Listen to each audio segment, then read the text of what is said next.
Hey everybody, it's Jeremy. Welcome back to Lucid's 2022 Tournament Game 4, where we are playing Nazca. This is turn 38, and this is a really big turn, actually. There's some really important stuff that's going to happen this turn. We're going to have a lot to talk about, so let's go ahead and jump into things. Starting off with some incoming trade. We have received some Earth Boots and 150 gold from Ulm to kick things off. So the Earth Boots were from a previous trade. We sent over some Death Gems and our Skull Face to... okay, sorry. My apologies. Moving on. We got those Earth Boots from trade with our Death Gems and Skull Face from Ulm. And then the 150 gold is from the 15 Blood Slaves that we sent. Next up, we have Research completed, Enchantment 5. This is a pretty big deal for us. It's very late, very behind the curve of where we would want to be, but it's still something very important for us to pick up. Enchantment 5 gives us the obvious quintessential horde of skeletons, which our Huron priests can do a very good job with. But it also gives us a couple of other different things that we can potentially utilize. Wards for bigger battles. Quagmire is something that we could actually even mess around with our god. Though I think flying units still get fucked up by Quagmire, so maybe that wouldn't be super useful for us. I bet they do, right? Because it is specifically swamp survival. That seems strange. Anyways, moving on. Specifically Horde of Skeletons, and then Foul Vapors being another option, right? Like, so we talked about the idea of Rigor Mortis might be one of the only ways that we can actually win a big battle. Foul Vapors is still, I think, online, and not something that I think most people... Obviously, most people know I have a Rainbow Pretender at this point, and people would be like, hey, those are some Hordes of Skeletons. That means they can Foul Vapors. But they might not, though they might know that Foul Vapors is an option, they might not have the ability to really deal with Foul Vapors very well, right? Obviously, Vanheim has poison resistance on his Sacreds, but he might not have the ability to do Serpent's Blessing or a Mass Poison Ward or something like that to actually defeat or win out against Foul Vapors in the long run.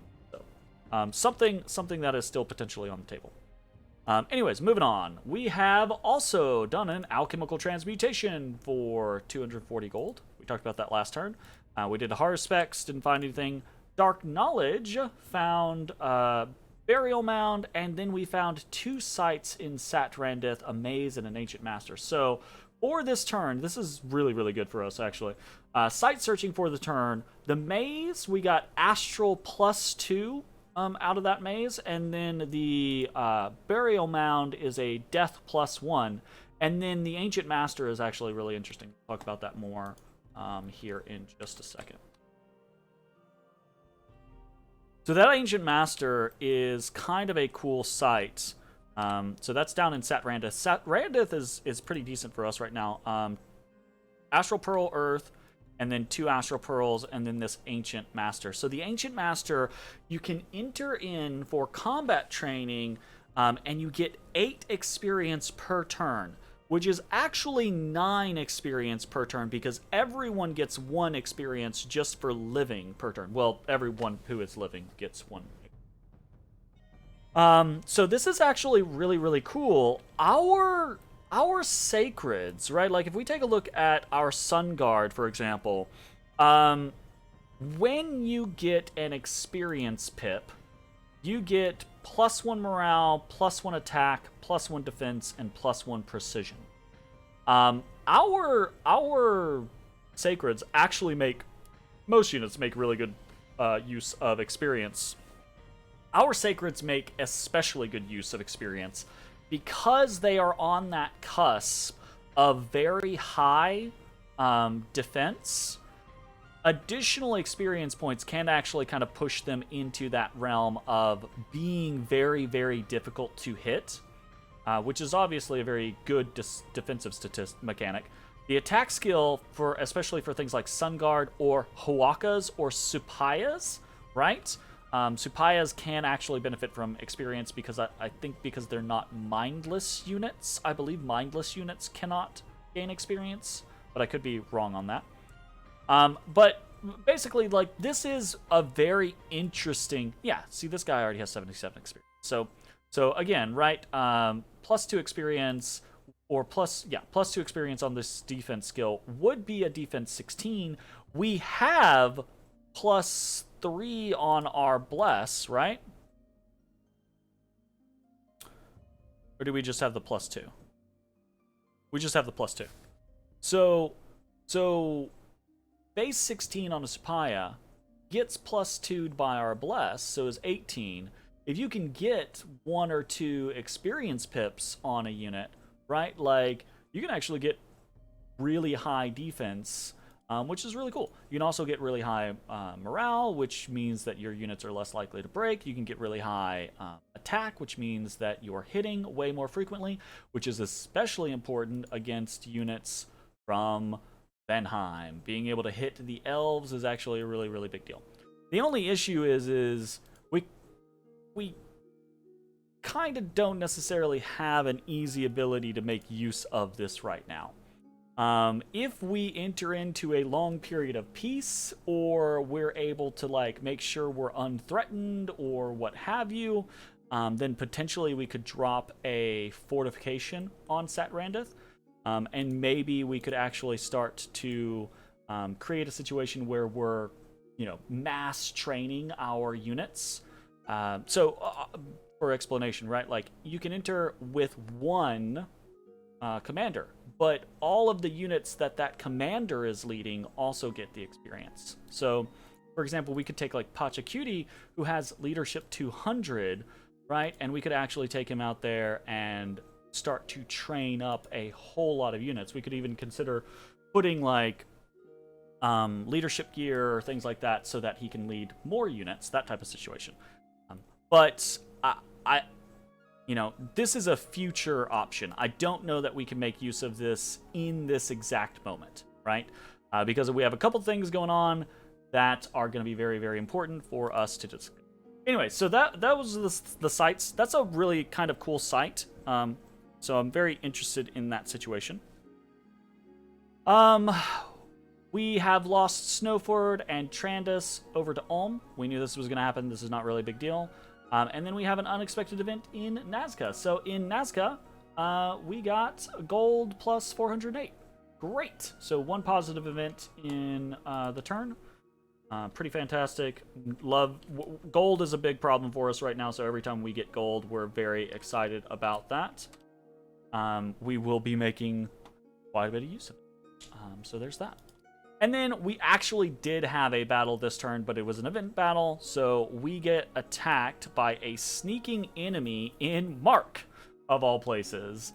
So a bunch of villains, and interestingly enough, we just moved. I think we would have been fine with just these heavy infantry and everything else that was here, but with the Haten Runa as well, my goodness. On the drop there. Yeah, none of them even make it out. So, and we didn't even lose anything. That's hilarious, actually. Villains confirmed worse than Haten Runa. Gotcha. They are pretty bad, actually. Villains are pretty damn bad. So, battles for the turn versus Indies, 1 win and 0 losses. Very nice. Happy about that. World event. There's a luck +1 world event going on. Doesn't really matter too terribly much to us. We had a scout discovered by Agartha, or by Ulm in Agartha, so that's unfortunate. And then we did some patrolling. So, we're going to talk about we're just going to go through a bunch of the base things, and then we're going to talk about some pretty big things. We are moving most of our forces back into various positions to get prepared for Vanheim. We are patrolling here in Mark, trying to turn this into a very nice income province for us. 92 income, hell yeah. And we are moving a patrol force, this group of 80 Haten Runa, over to Austin Glen to basically do the same. Start start patrolling here and start trying to turn this into a province that is going to be pretty awesome for us.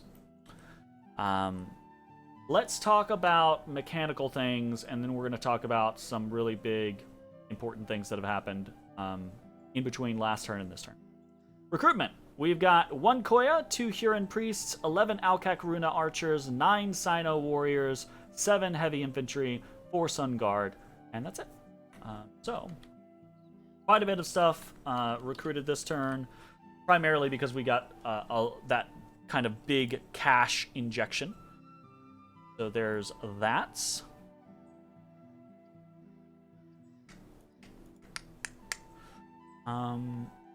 Nazcan recruits for the turn, 33 Hatan Runa and 2 Supayas. Continuing on our train there. We actually have a nice little supply. I mean, it is little. For turn 38, it is very behind the curve, but we actually do have a nice little supply of of Supayas. 26 Supayas just kind of hanging out. It's pretty decent. 111 Condors coming in. We got another 18 Supayas here, another 38 Condors, a stack of 33 Sun Guard, 13 leftover Condor Warriors. Been more would have been 40 Sun Warriors, or Sun Guard rather. Right. So I mean that's pretty okay. It's not exactly a massive fighting force.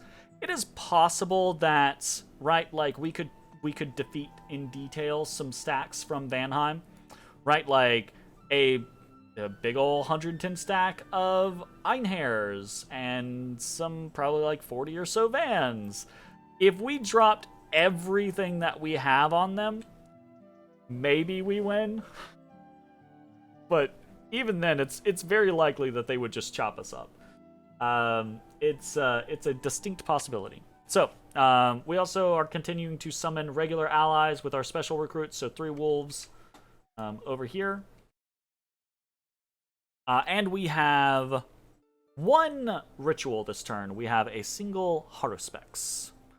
And why do we only have a single Haruspex? Well, because we're trying to focus on research. We could do more. We could be doing some Dark Knowledge. We could be doing some Haruspex from Mama Pacha. But we are really trying to push forward with our research speed to try to get to Enchantment 6 as soon as possible. So yeah.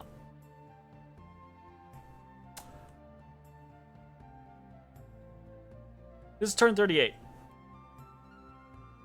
As you can see, we're going to talk about the big things now. As you can see, Vanheim has moved off of Ashdod. So the big stack, the stack that kind of like was holding Ashdod hostage, has moved off of the capital and is heading back towards the Mighty Pillars. What has been insinuated? What has been insinuated? What has basically been said straight up is that, you know, Vanheim intends on just pulling back into their territory and defending themselves, right?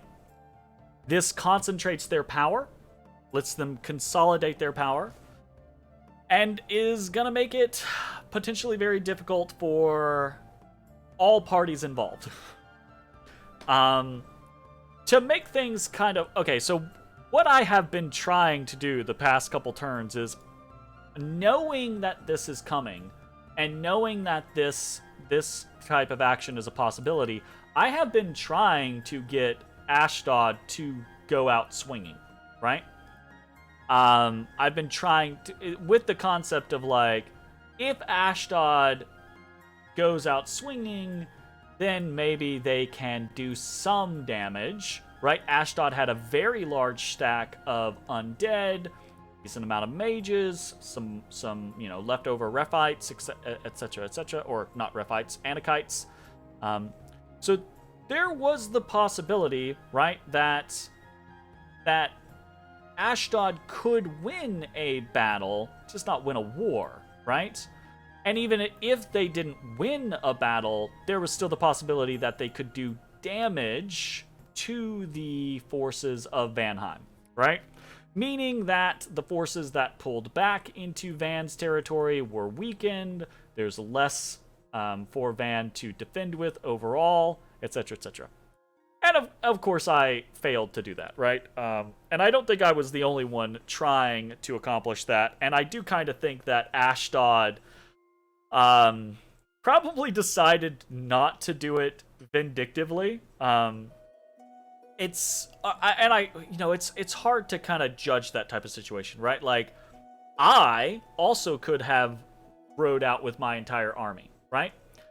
But, I didn't. I didn't, though, because I had a game plan. But I did fully believe that I was out of the game. The only reason I didn't ride out with my army was because I thought I had a game plan that was going to do more damage without riding out with my army, right? I don't know that Ashdod has a game plan. I think Ashdod kind of got a little mad at Ulm and perhaps at Jotunheim and probably potentially at me. I don't know, maybe not at me, but like, they seemed very much of the opinion that I should be dead, Agartha should be alive, and someone should have come in to help Ashdod against Van. None of those things have happened, right? I am alive, Agartha is dead, and no one came to help Ashdod against Vanheim. So I feel like Ashdod is very much in the mindset of like, everyone else can go screw, I'm not doing anything that benefits anyone else. And that is perfectly valid.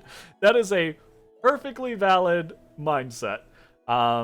It's just unfortunate for us because, it means that we did not get to have Vanheim weakened in that moment, right? Like, and that was kind of the play that I was trying to make. I was like, okay, sure, all of these things are potentially true, but Vanheim is the one that beats you in the field. Vanheim is the one who has conquered you. Don't you want to, try to hit Vanheim as hard as you can? And the answer to that was seemingly a no, right? So that complicates things in multiple ways. Not only does that allow for Vanheim to consolidate their own power in their own territory, that honestly means that Ashdod can become a problem again. Because if Van pulls off and then Ashdod breaks out, Ashdod does have a pretty fucking big army there. An army big enough that Vanheim didn't just attack him, right? An army big enough that Vanheim was like, it's probably not worth me attacking like that. Or to the point to where it was big enough to where Vanheim never broke the walls.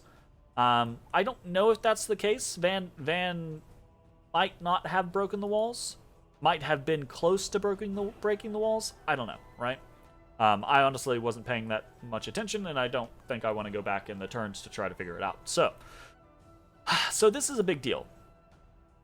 It means that, because obviously, right, like we're trying to be vultures here. We are trying to get as much as we can with as little effort as we can, because quite frankly, we don't have a lot of effort to expend. So Ashdod not bloodying Vanheim's nose, Ashdod still being around to be a thorn in our side as we potentially try to take some of this territory, is a big meh. Real big meh for us. I think Ulm plans on marching down to Ashdod and plans on trying to deal with them. I think Ulm can do that. So I think at the end of the day, Ashdod will go down, but it does mean that we will probably have to be more conservative than we want to be I would love to be able to take Ashdod, but I don't think we can take Ashdod, right? Even if we get Rigor Mortis, because Ashdod is like the worst person for us to use Rigor Mortis on. So we're kind of in a very complicated kind of situation at this point, unfortunately.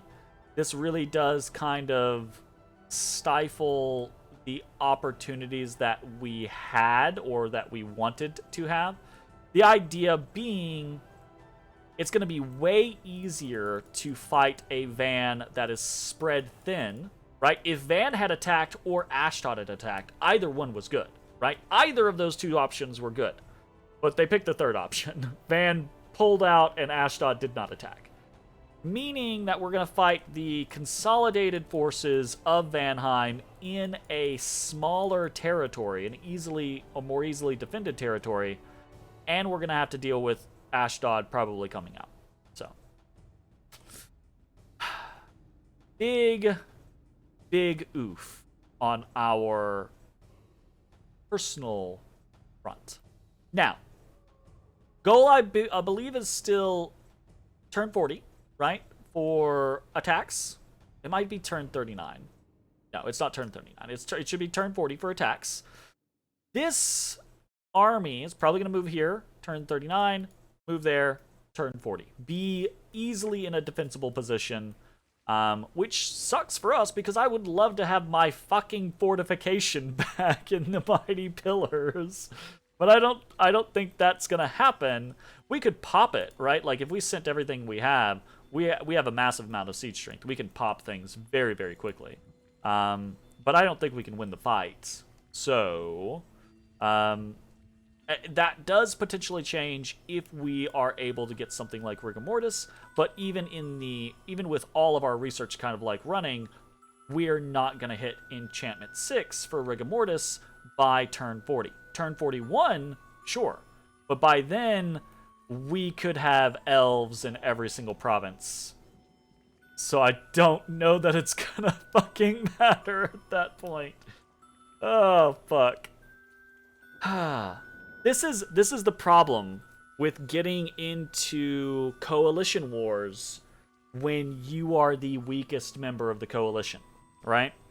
And it's difficult, right? Because if you are a weak nation or if you are at a weak point, that's the point of alliances, right? Is you want or you can't do something by yourself, right? Like you want to be aided by others so that you don't take the brunt of the pain, or you have to be aided by others because you just literally can't beat someone. If this was a 1v1, it would be 0 questions asked. Vanheim would slaughter me, right?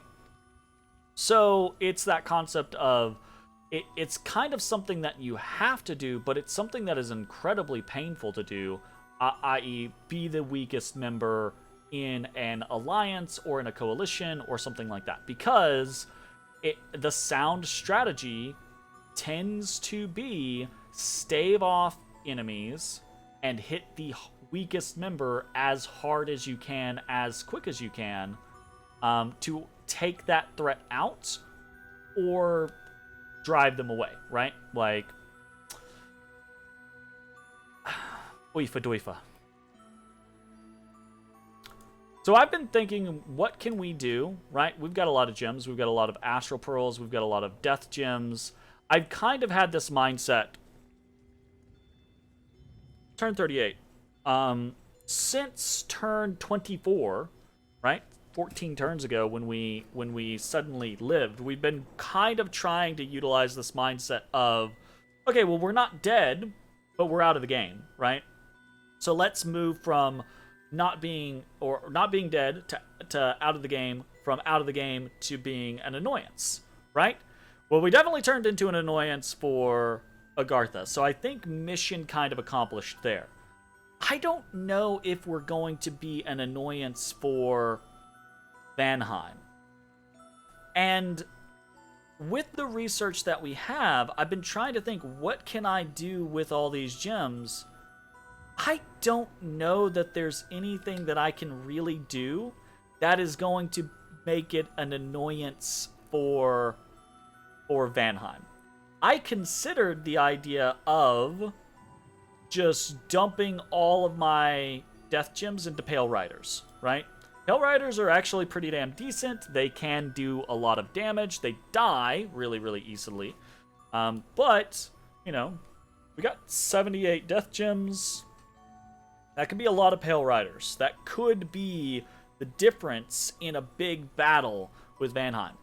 The issue is I don't think that they're going to be a big difference in the raiding game with Vanheim, and that's where I think we lose.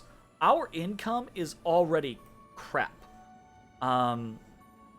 We absolutely, I think Vanheim's going to put a Van Jarl and maybe some Vans in every single province that we have inside of 5 turns, and we're going to just choke on our own mass, right?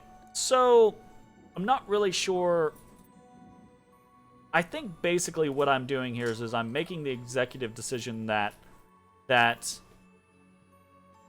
if we dumped all of our gems right now, we'd still die. So, we're going to gamble that we're going to be able to survive without dumping all of our gems, and that is going to allow us to potentially do things like maybe Stellar Focus, maybe Well of Misery, right? And that somehow, some way, we're going to keep ourselves in the game long enough to become relevant. Or at least a thorn in somebody's side. I don't know that that has a chance of succeeding, but that's the dream. So, that's going to be the end of this video. Thanks for watching. We'll see you next time. Bye-bye, everybody. Hey, everybody. Thanks for watching. If you enjoyed the video, consider leaving a like, commenting, or subscribing. It really helps me out. If you'd like to see me live, head over to my Twitch at twitch.tv/thedistanthorizon.